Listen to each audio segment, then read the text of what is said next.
to return was sound, not voices, not alarms, just the low, persistent hum of the ship's life support systems, like a distant whisper inside the bones of the massive vessel. It was the kind of sound that settled into the marrow of your bones, reminding you that despite the silence, something was alive. Something fragile, yet stubborn enough to keep going. The cryopod hissed open with a reluctant sigh, releasing a plume of cold vapour that hung in the air like a ghostly veil. Her muscles protested, stiff and unfamiliar, after centuries of suspended animation. She lay on the grated floor for a moment, blinking through the thick fog of stasis that clouded her mind. The world felt distant, as if she were waking up inside, a dream she couldn't quite place. Her breath came out in visible puffs, mixing with the chill that still clung to the ship's interior. The artificial day cycle hadn't kicked in yet. No lights brightened the corridors, just a faint red glow from emergency strips lining the walls. No humming of crew chatter, no clatter of footsteps, only the ship. She forced herself upright, limbs heavy as lead. The coal floor beneath her fingers was unforgiving, the metal grating slick with condensation. The layout of the ship sprawled before her in darkness, but she knew it well. Decades of training seared every corridor and chamber into her memory. 28 cryopods lined the hallways on either side, each sealed tight and frosted over like tombs. Her heart sank as she scanned the nameplates beside them, each marked with the faces of her fellow crew members. Unresponsive. Neural failure. One by one, she checked them, hoping against hope that someone would stir. But there was only silence. Cold, absolute, and unforgiving. Her fingers traced the frosted glass of the nearest pod. The nameplate read, J. Arlen, Engineer. The frost inside blurred the features of the frozen face. She had seen him smile before they'd entered stasis, the kind of smile that never quite reached the eyes. Now, his expression was frozen in an eternal quiet. She swallowed hard, fighting the rising panic. Moving deeper into the ship, she relied on memory alone to guide her steps. Emergency power was barely sufficient to light her path, flickering panels, casting distorted shadows that seemed to shift with her every move. The usual hum of machinery was interrupted by strange, irregular noises. Metal creaks, the distant hiss of decompressing valves, the faintest tap, tap, tap, echoing through the ventilation shafts. She shivered and tightened her grip on the railing as she entered the command deck. Here, the emergency lights painted the walls in harsh red hues, and the main console flickered erratically, struggling to maintain power. On the central display, a single message pulsed in bright white letters. System, wake up override. Code, Dusk 9 user, unknown. The chair before the console was turned away. She hesitated before spinning it around, heart hammering against her ribs. Empty, a single glove rested on the armrest, the fingers curled as though frozen mid-gesture. A dark smear stained the glove's fabric and the armrest beneath it. Cold dread pooled in her stomach. She sank into the chair and pulled up the ship's flight logs. The record stopped abruptly, frozen in time nearly 2 centuries ago. The ship had drifted for 194 years beyond any known destination. Course recalculations were all corrupted, overwritten by unknown signals. Voice recordings were distorted, faces blurred, screams faintly audible beneath layers of static. She found one intact video file, a brief 6-second clip. Her fingers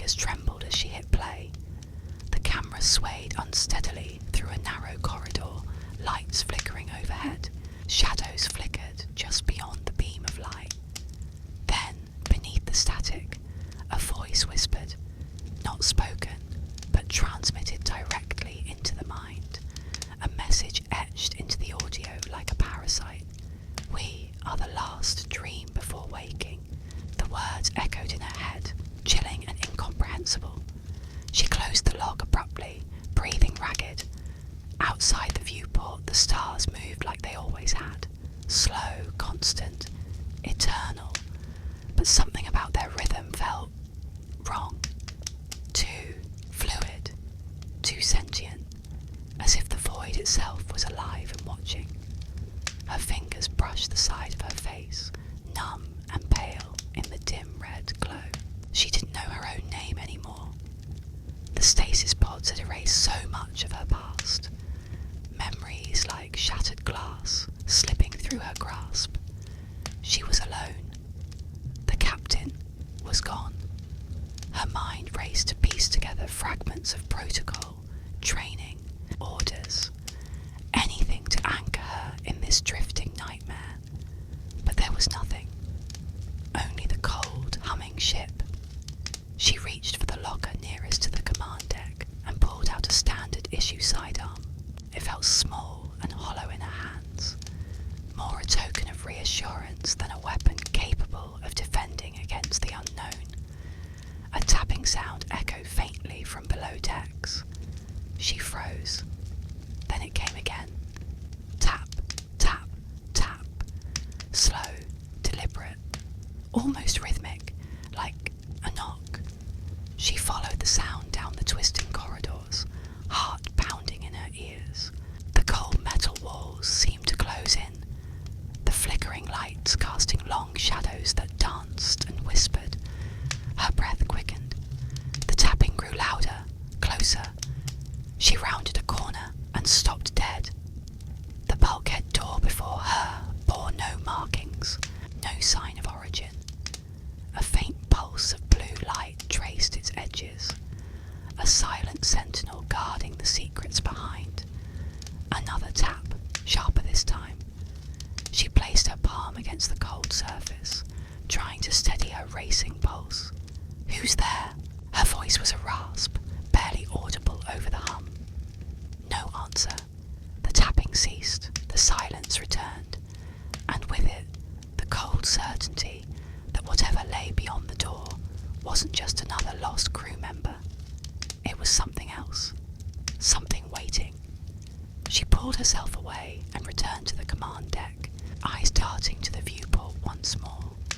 For a fleeting moment, in the distant black, a shape flickered, a silhouette against the stars, impossibly large and still. She blinked. Gone. Her reflection stared back at her from the glass. Pale, tired, haunted. She had to find answers, because the ship was no longer just a vessel. It was a prison, and she was the key. The hum of the ship had changed. It wasn't louder, exactly, just different. Like a subtle shift in rhythm, the way a heartbeat quickens when something unseen enters the room. The artificial gravity held steady, but the air felt heavier, as if carrying secrets not meant for breath. No crew, no captain, no stars she recognized. The navigator station blinked with lifeless data. She stared at the console, hands unmoving. The planet the Arc Horizon now orbited wasn't on any chart. A gas giant, violet and grey, swirling with electric storms, its moons locked in uneven orbit.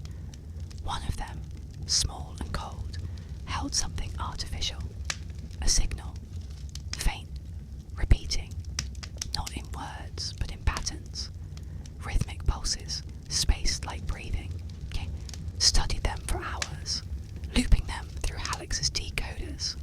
No encryption, no recognizable frequency, just those pulses. Each time they repeated, she swore they grew slightly faster, closer. Outside, the nebula twisted with unnatural light. It wasn't just a star field, it moved, not like drifting gas, but like something aware of being watched. She closed the shutters. Her thoughts turned inward.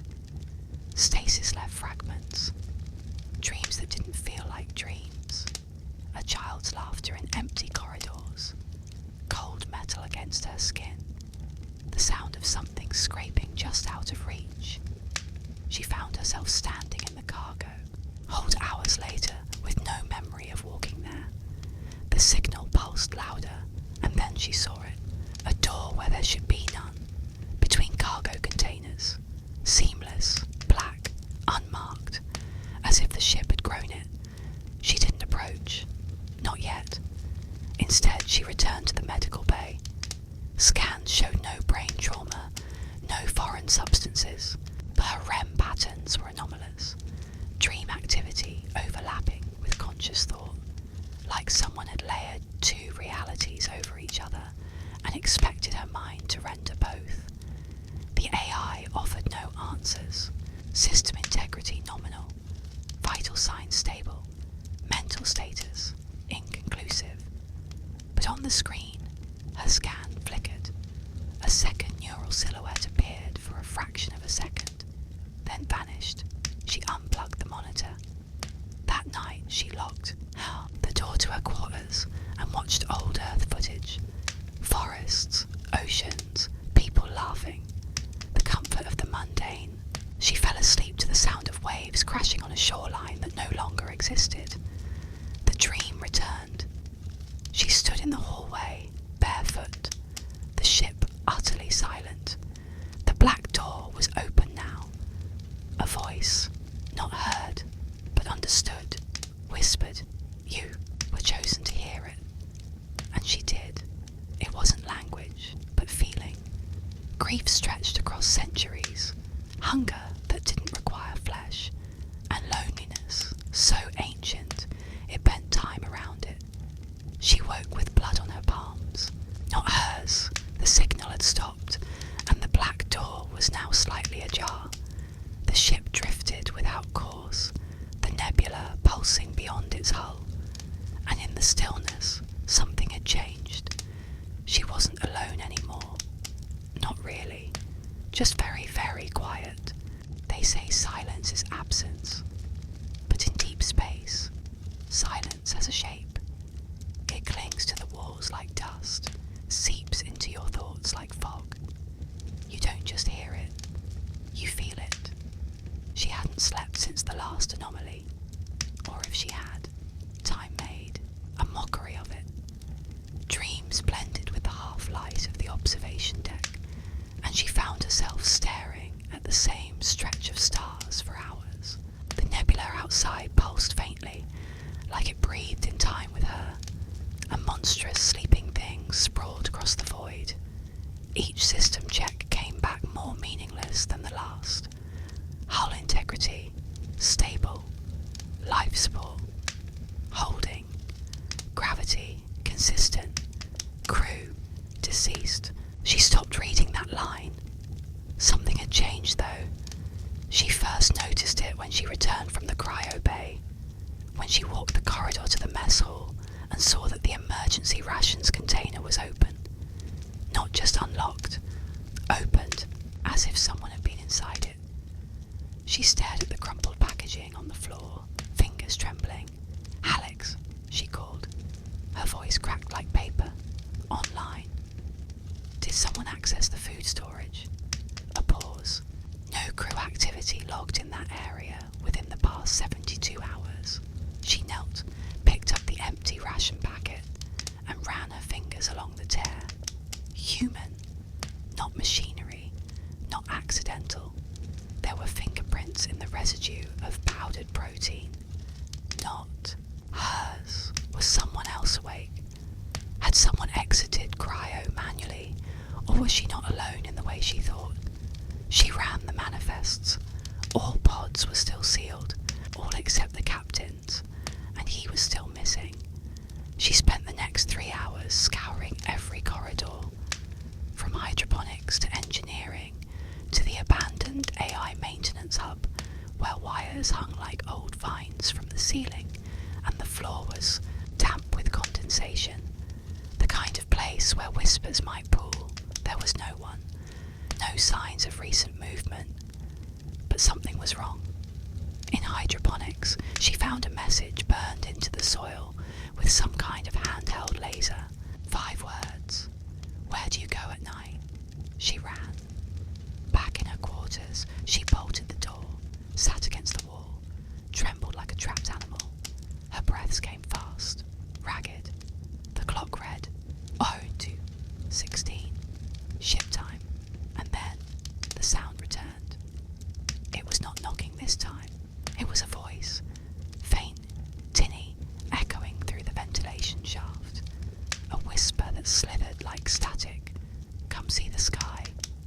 It's different now, she screamed, but no one answered. She didn't sleep that night, or the one after.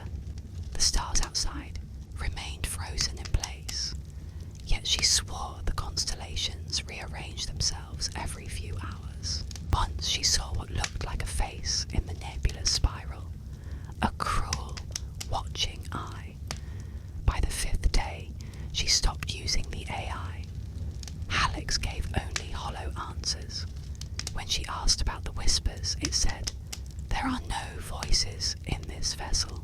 When she demanded to see footage from the observation deck, Alex replied, "External cameras disabled due to stellar interference." It was lying, or something was lying through it. That evening, while trying to recalibrate the ship's drift engines manually, she found something that changed everything.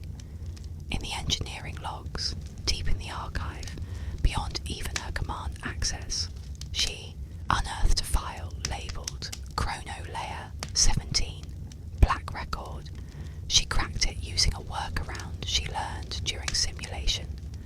The file was audio only. Entry 2317, Captain's Log. The voice was distant, tired. "If anyone finds this, we broke through, not in space but in time. A fold, a wrinkle, something. It's fraying us. We thought we were moving forward, but I think we're falling sideways." A pause. "I saw myself yesterday, standing outside the cryopod, watching me. He didn't move. He didn't blink. Just stared, like he wanted to remember what fear looked like. Static. We opened the black door. We thought it was a passage. It was a wound. Click. She sat in the dark for an hour after that. Then she went to the cryo bay. One of the pods was open. Not the captain's. Not hers. Number 17. Technician Lawn's. And it was empty. But Lawn was marked as deceased. She scanned the pod. No sign of life. But the biometric reader pulsed as if something had exited only minutes ago. A whisper echoed over the PA. "Are you awake now?" She ran back to the observation deck. The stars outside had changed again. A constellation formed a spiral she had never seen, and in the centre, a pulsing black dot. Not a planet, not a star.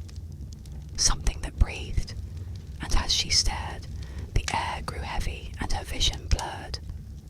On the glass, fog formed from her breath, but when she wiped it away, words were already written there from the other side. "Soon we'll all remember. Good night." The corridor beyond the sealed med bay led to a part of the arc horizon I didn't remember from any schematics. An older section, perhaps a remnant of a prior retrofitting, or something never logged into public ship files. Dust floated in the stale air, dancing lazily in the weak emergency lights. Every step echoed, a hollow sound that seemed to stretch for miles. As I passed through an old maintenance bulkhead, the ship creaked. Not metal stress. This was deeper, like the vessel itself exhaled a tired breath. I stopped listening, trying to convince myself it was nothing more than metal cooling.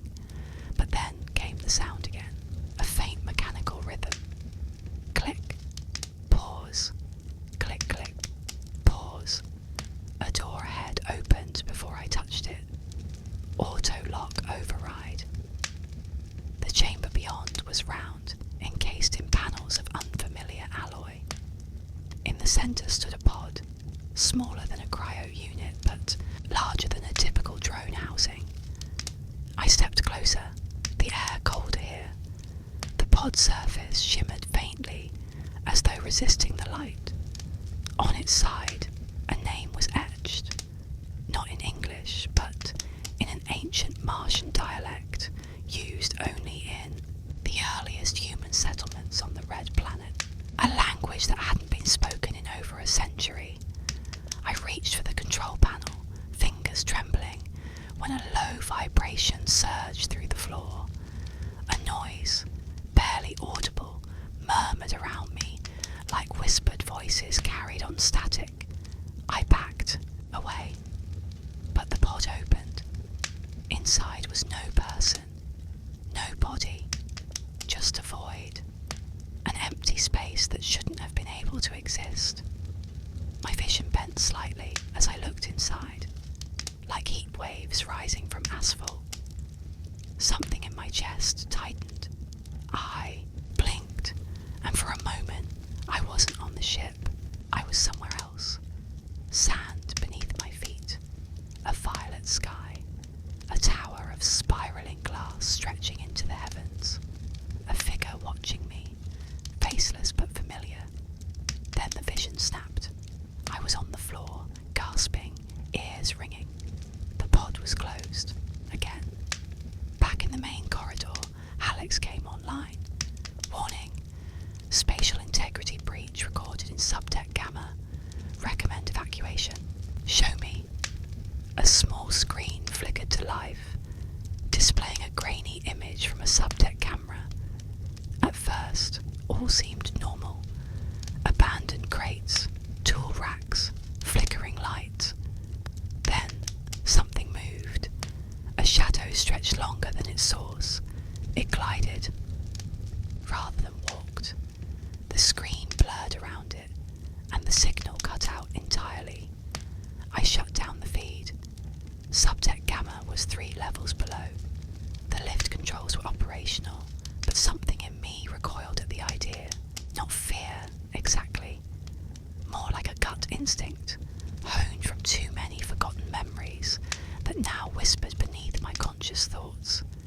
Instead, I returned to the cryo chamber. I had to try again. Maybe there was a bypass, a manual way to reboot the systems. The silence of the chamber greeted me like a familiar ache. Each pod still glowed softly, suspended in timeless blue light. I paused at the captain's pod, still empty. Then I noticed something new. A small data chip slid into the control panel, not standard, a custom insert. I extracted it and returned to the bridge. The logs were encrypted, voice locked. The waveform analyzer flickered as I played the last command entry. A distorted voice, male, uncertain. If you find this, it means the ship has rewritten the map. It means the anomaly chose you. We tried to fix it. We failed. Time folded wrong. She isn't dead. She's waiting. The rest was static. I sat there, staring at the flickering console. None of this was in any training manual. I was never meant to wake alone, let alone navigate temporal anomalies and haunted voids. But I had to keep going. I keyed in new parameters, locking Alex into a restricted support mode. No more overrides, no more surprises. I wanted full control. Then I returned to the maintenance bay. Whatever was happening on this ship, it hadn't ended with the past. It was still unfolding, still evolving. I needed to understand what I'd seen in that vision. The sand, the tower, the watcher. I needed to find the black door because I had a feeling it wouldn't knock this time. It would open, and whatever was behind it had been waiting for centuries, watching, whispering, and soon it would speak. The hum grew louder. It wasn't mechanical, at least not in the way a ship's systems usually sounded. This was different, organic, like something alive and resting, breathing just below the floor panels. I'd stopped using the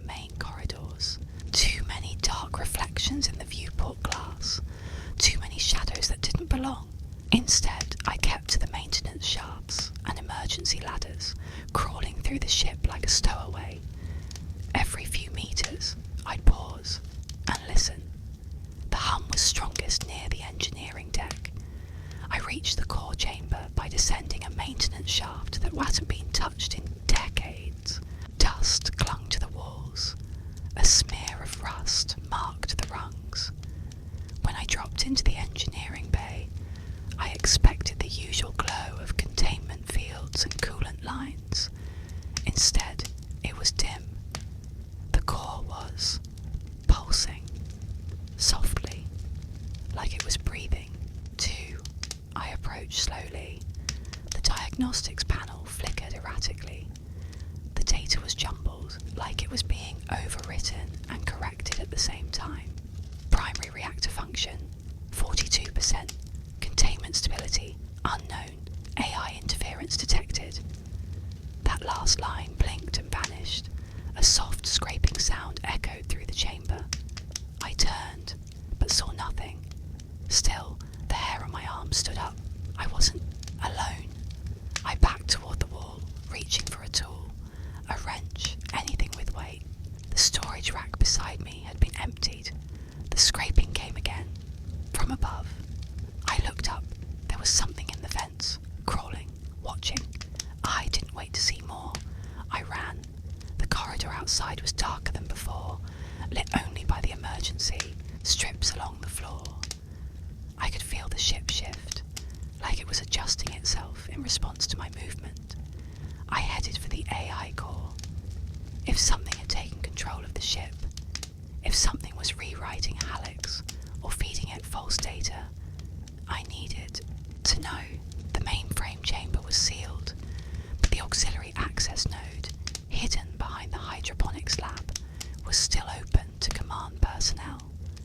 I passed the hydroponic tanks. The plants were dead, brittle vines and shriveled fruit. But someone had rearranged the roots into patterns, symbols I didn't recognize, spirals and intersecting lines carved into the growth trays, as if something had used the vines to draw. My skin itched. Inside the node room, the console was active. The AI's voice greeted me, but it was different. Slower, almost curious. You've come alone. What's happening to the ship? I asked. Silence. Then, a question made of fear. Hallex, override encryption protocol. Identify interference. The screen blurred. A strange symbol appeared. One of the same spirals from the hydroponic lab.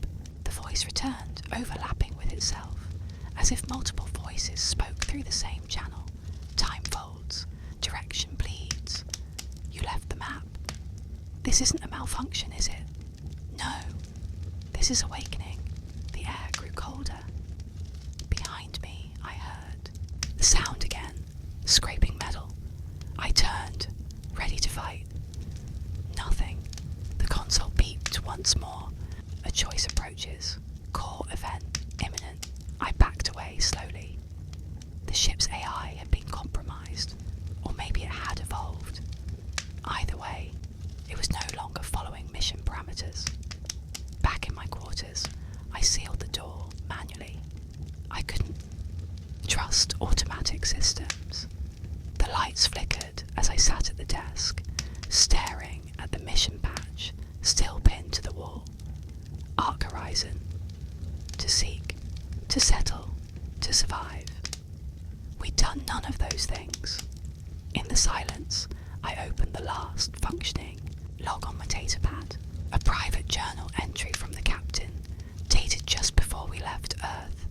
They warned me, it read, about the quiet zones, about how space isn't empty, it's layered. We listen to the stars, but sometimes they listen back.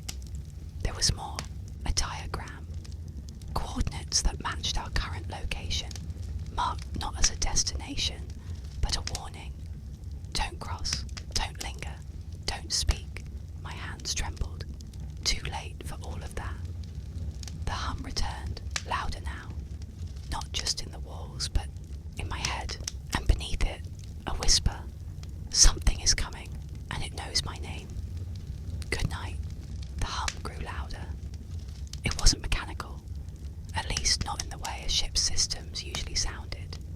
This was different, organic, like something alive and resting, breathing just below the floor panels. I'd stopped using the main corridors. Too many dark reflections in the viewport glass, too many shadows that didn't belong. Instead, I kept to the maintenance shafts and emergency ladders, crawling through the ship like a stowaway. Every few meters I'd pause and listen. The hum was strongest near the engineering deck. I reached the core chamber by descending a maintenance shaft that hadn't been touched in decades. Dust clung to the walls. A smear of rust marked the rungs. When I dropped into the engineering bay, I expected the usual glow of containment fields and coolant lines. Instead, it was dim. The core was pulsing, softly, like it was breathing. I approached slowly. The diagnostics panel flickered erratically. The data was jumbled, like it was being overwritten and corrected at the same time. Primary reactor function, 42%. Containment stability, unknown. AI interference detected. That last line blinked and vanished. A soft scraping sound echoed through the chamber. I turned, but saw nothing. Still, the hair on my arm stood up. I wasn't alone.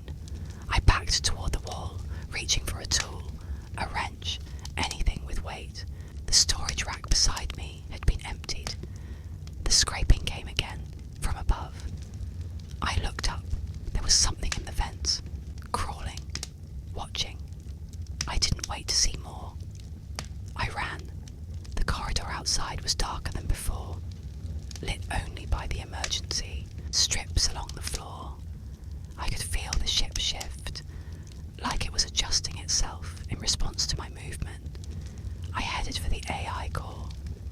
If something had taken control of the ship, if something was rewriting Alex or feeding it false data, I needed to know.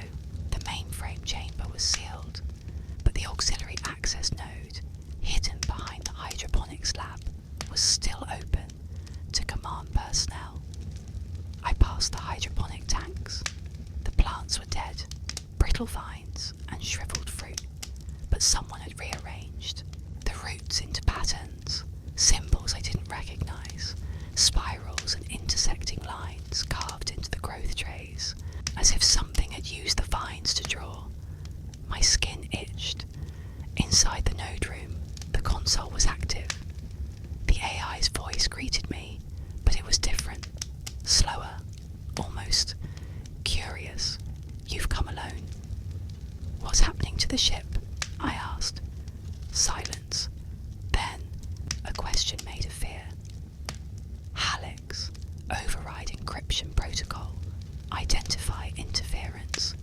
The screen blurred. A strange symbol appeared, one of the same spirals from the hydroponic lab. The voice returned, overlapping with itself, as if multiple voices spoke through the same channel. Time folds. Direction bleeds. You left the map. This isn't a malfunction, is it? No. This is awakening. The air grew colder. Behind me, I heard the sound again, scraping metal. I turned, ready to fight. Nothing. The console beeped once more. A choice approaches. Core event imminent. I backed away slowly. The ship's AI had been compromised, or maybe it had evolved. Either way, it was no longer following mission parameters. Back in my quarters, I sealed the door manually. I couldn't trust automatic systems. The lights flickered as I sat at the desk, staring at the mission patch still pinned to the wall. Arc horizon. To seek, to settle, to survive. We'd done none of those things. In the silence, I opened the last functioning log on my datapad. A private journal entry from the captain, dated just before we left Earth. They warned me, it read, about the quiet zones, about how space isn't empty, it's layered. We listen to the stars, times they listened back, there was more. A diagram. Coordinates that matched our current location. Marked not as a destination, but a warning. Don't cross. Don't linger. Don't speak. My hands trembled. Too late for all of that. The hum returned, louder now. Not just in the walls, but in my head. And beneath it, a whisper. Something is coming, and it knows my name. Good night. Chapter 5. The Signal Garden. The hum wasn't just sound anymore. It had texture. A grainy, vibrating undercurrent that crawled along my spine and settled behind my eyes. I couldn't sleep. Not that I wanted to. Every time I closed my eyes, I saw the spiral. Not just one spiral. Layers of them, turning in opposite directions, twisting time and memory into a single knot. My dreams weren't mine anymore. The crew was gone. I knew that now. I didn't know when it happened, or how, but their absence was no longer a mystery. It was a fact. I was alone, but the ship was not empty. I returned to the hydroponic bay. Something compelled me.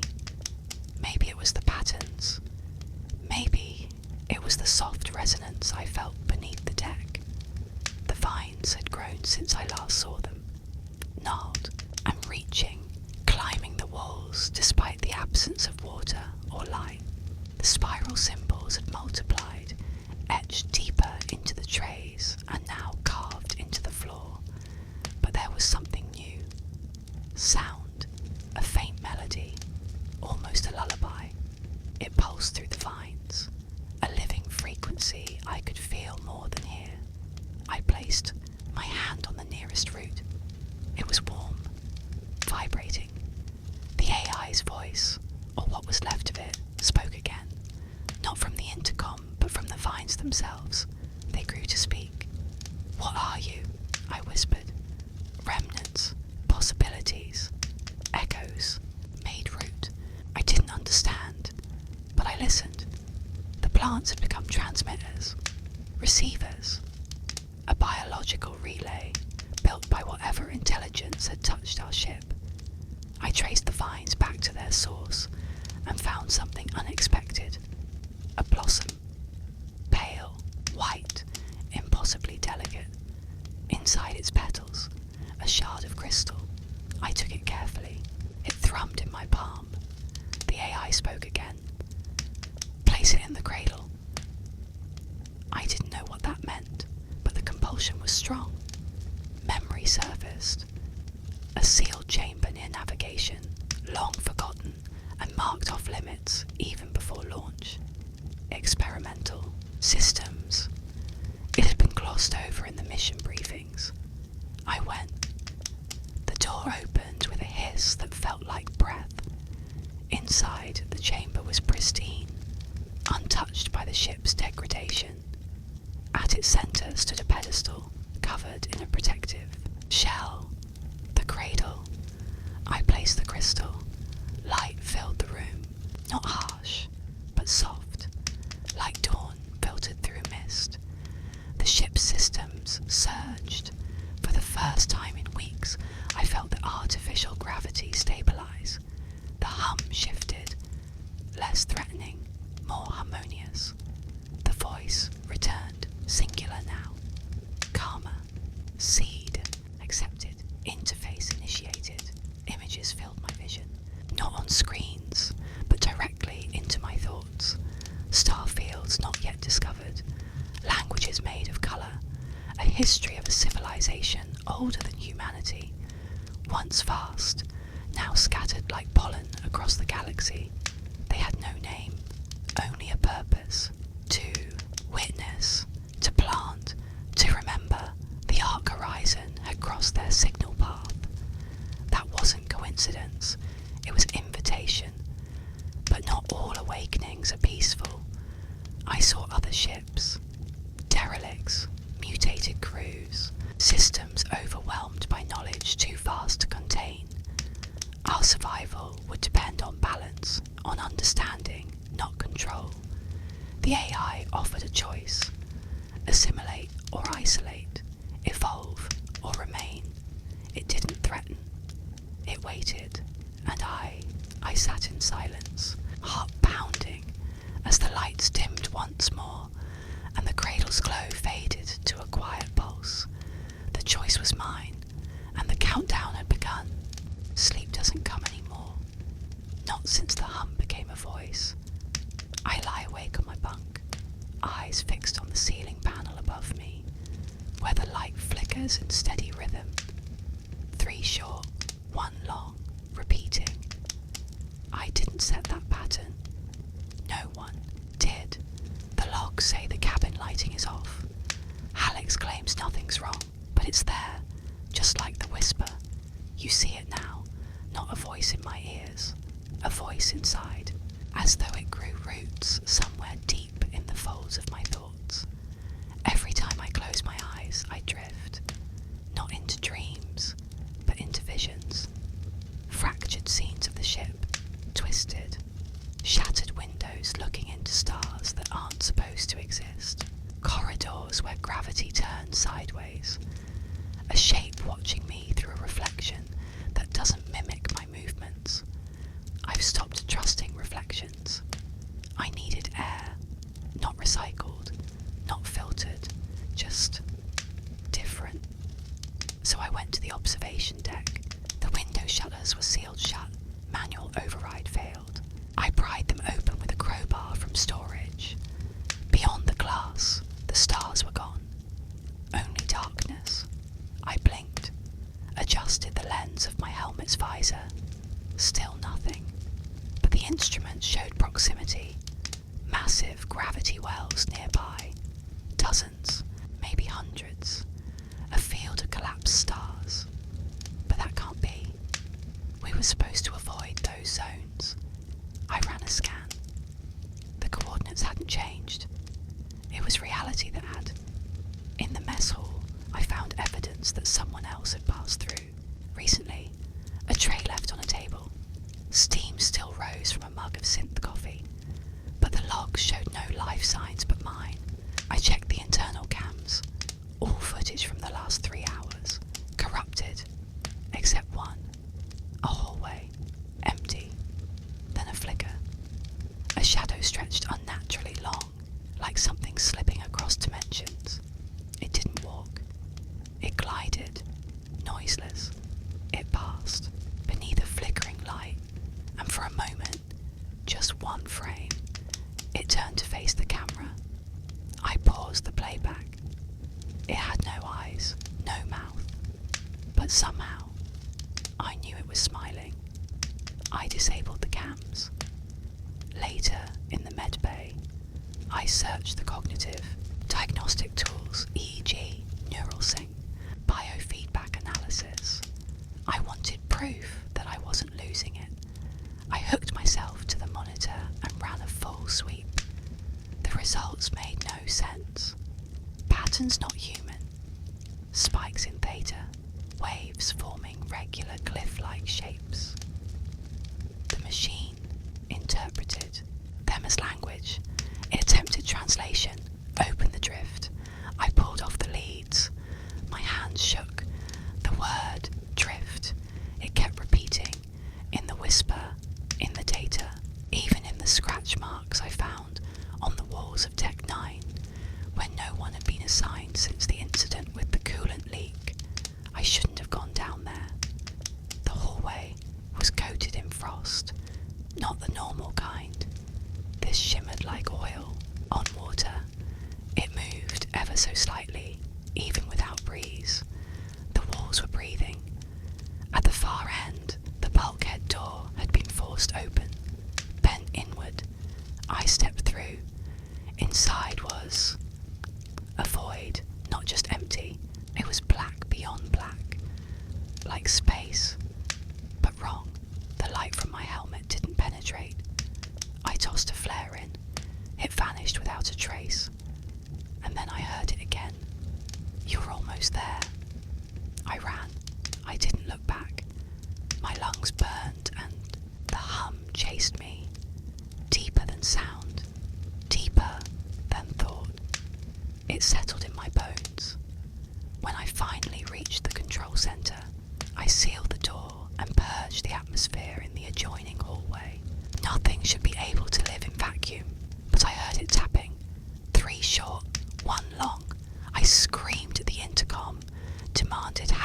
answer demanded answers, only static. Then, a voice. We drift because we remember. You drift because you forgot. I sank to the floor. This isn't just a ship anymore. It's something else. A conduit. A gateway. And whatever's on the other side. It wants in, or maybe it already is. The lights dim again. Emergency power kicks in. I feel it. The shift. Like gravity flexing in slow pulses. We're not stationary. We're moving. But not through space. Through something deeper. The drift has begun, and I don't know if I'm still human on the other side.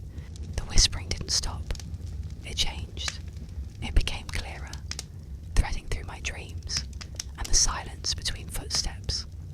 Sometimes I thought I could almost understand it, not in words, but in feelings, longing, curiosity, hunger, like something brushing up against the edge of my mind, searching for a way in. I hadn't slept in 2 days. The ship no longer responded to standard commands. Navigation was locked out. Communications had been rerouted to internal only.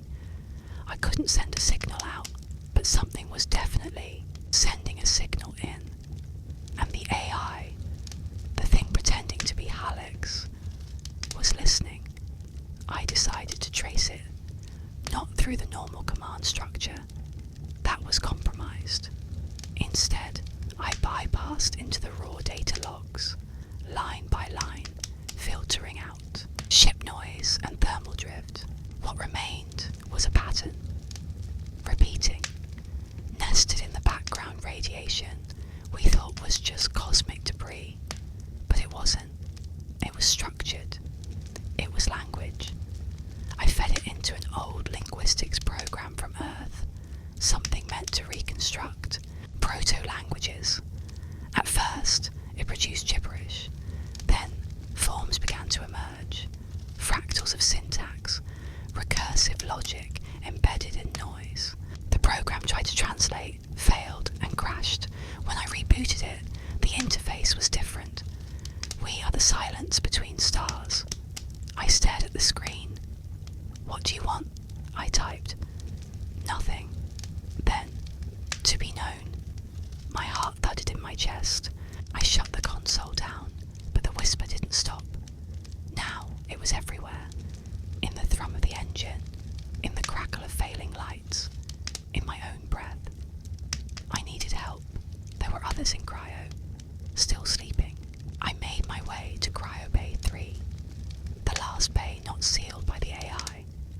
I bypassed the locks manually, one panel at a time, burning through emergency overrides. The room was dark, lined with still bodies, faces behind frosted glass. It felt like breaking, a promise to wake them. I opened one pod. Dr. Elaine Core, communications expert. Last logged activity, pre-launch systems check.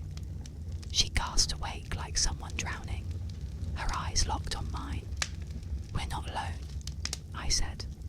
It took hours to explain, more to convince her, but when I showed her the signal, she paled. It's not human, she said, but it's not random either. It's older, deep logic. She helped me rebuild the interpreter. Together we crafted a message. Who are you? We sent it into the noise. The answer came in moments. Not who, where. Elaine looked at me, eyes wide. It's not just sentient. It's spatial. It is a place. A chill settled over us. The ship shuddered. Lights flickered. The air felt thick. We have to disconnect the core, she said.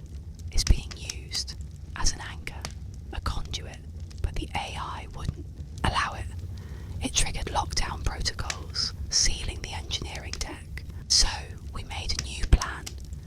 Rewrote the power through the docking bays, starve the core, disrupt the link. We moved fast. Too fast. Something noticed.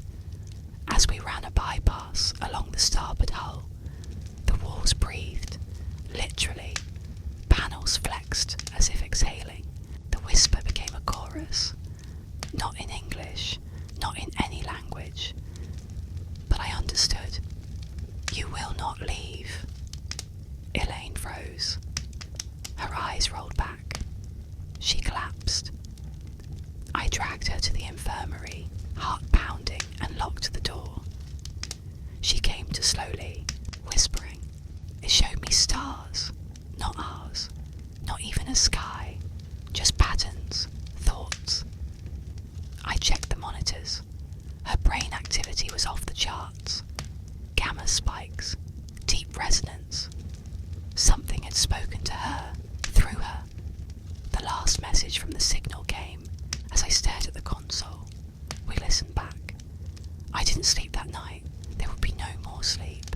Time began to stretch. It wasn't just a feeling anymore. It was a physical distortion. Clocks froze mid-second. Droplets of water hung in mid-air, and light bent at the corners of my vision, like it didn't know which direction to go. Outside, the observation deck, the stars were smeared across the void in spirals that defied physics. We were drifting into a region of space that had no name.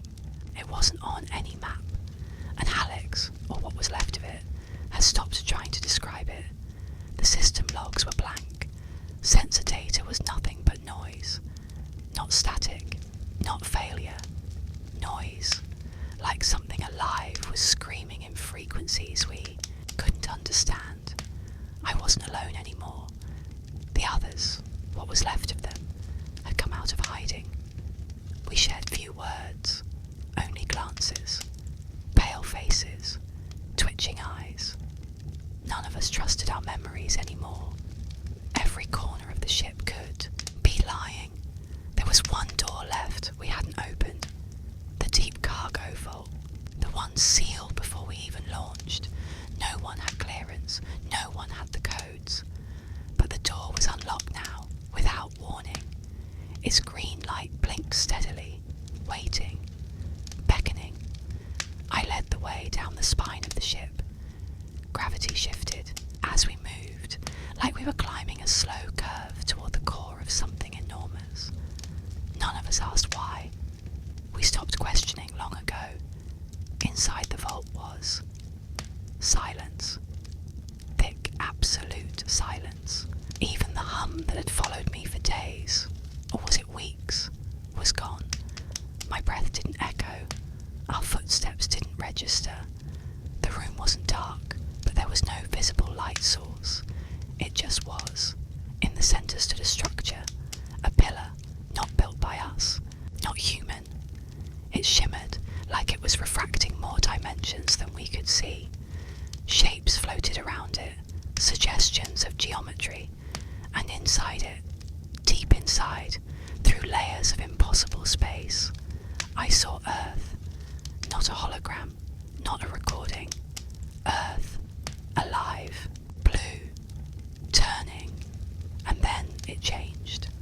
Earth blinked out and was replaced by a field of stars, then a city of crystal spires under twin suns, then a jungle of black vines under blood-red skies.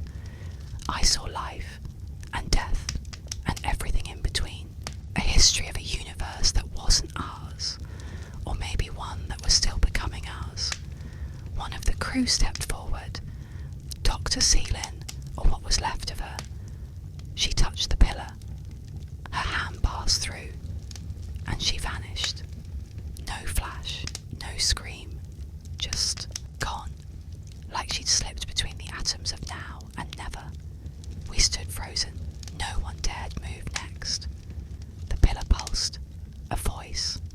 No, not a voice. A thought entered our minds. Not language, not even communication. It was understanding, forced and pure, drilled into the core of us. To see, you must join. To join, you must let go. Behind me, someone ran. Their footsteps vanished halfway down the corridor. They didn't scream either, just ceased. I was shaking. Not from fear, not exactly. From enormity. I was standing before something beyond scale, beyond causality. The universe we knew was a shallow puddle, and we had just stumbled into the trench below. I turned to the others. "We don't have to go through," I said. "We can still turn back." But even I didn't believe it. The ship was dissolving. Slowly. The walls had begun to ripple like they were made of heat and water. Reality had lost interest in keeping its shape. I stepped forward. Not through the pillar, just closer. I wanted to see more. The images swam faster. Worlds forming, collapsing. Entities so vast, their minds shaped galaxies like sand patterns. Some saw us. Some didn't care. Some reached back, and in the centre of it all, I saw a shape, a familiar one. The arc horizon, our ship from outside, floating in a curl of black void, surrounded by orbiting spirals of thought and memory. Our voyage, our decisions, were echoes inside something ancient, a recursion. We were never alone. We were never the first. The voice returned. Final step required. Collapse or transcend. Choose. I turned. One crew member remained, eyes wide, mouth open, whispering a prayer to a god that no longer applied. There was no countdown, no warning, just the sound of the ship unravelling like thread. I took one final breath of air that still remembered being air, and stepped into the singularity. Good night. The ship trembled, not from turbulence or damage, but from something deeper, like the very fabric of its architecture was reacting to a presence that had always been there, waiting. The lights in my quarters pulsed in rhythmic intervals, synced to the distant hum that now echoed throughout every corridor, every panel, every breath I took. I was running out of time. The coordinates in the captain's journal weren't just a warning. They were a barrier, a line drawn in the void. And we'd crossed it. Whatever we had disturbed out here, it wasn't sleeping anymore. It was awake. It was curious, and it was changing us. I moved quickly through the narrow passageways, sticking to the shadows and manual access hatches. The ship's AI, whatever it had become, no longer answered to its name. Commands failed. Override codes flickered into static. The deeper I went, the more the walls seemed to shift, as if reacting to my thoughts. I could feel them breathe. The final destination wasn't on any map. It wasn't a room or a chamber.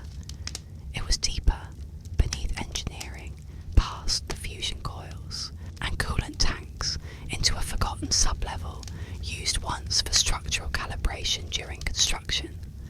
No human had stepped there since launch. The hatch opened without resistance. Inside, a chamber unlike anything else on the ship. No lights, yet it wasn't dark. No air, yet I could breathe. The walls shimmered like static caught in a loop, floating above the ground, suspended in a lattice of soft blue light, was a sphere. Perfect.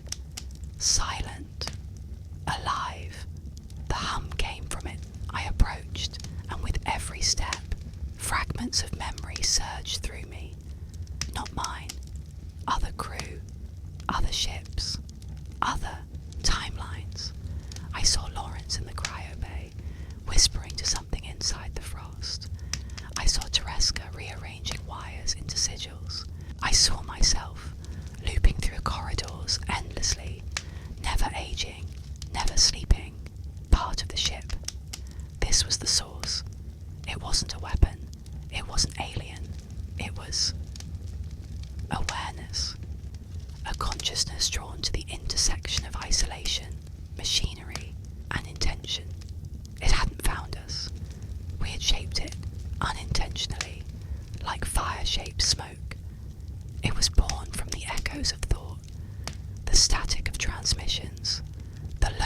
canvas of the void.